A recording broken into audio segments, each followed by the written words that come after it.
Missed a call from a private or no caller ID number? Here's how to try calling it back using both quick codes and your mobile carrier.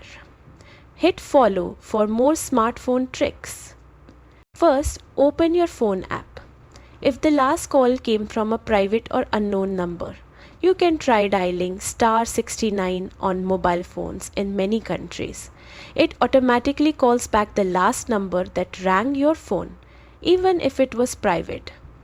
You won't see the number, but it will start ringing on their end. If 69 doesn't work in your area, another option is to log into your mobile carrier account like Verizon, AT&T, T-Mobile.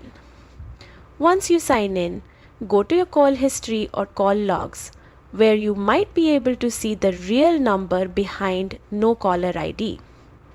Depending on their privacy settings, just keep in mind that private callers often hide their number intentionally, and you might not always be able to trace them unless they left a voicemail. Found this useful? Follow us for more phone hacks, privacy tips, and tech shortcuts every day.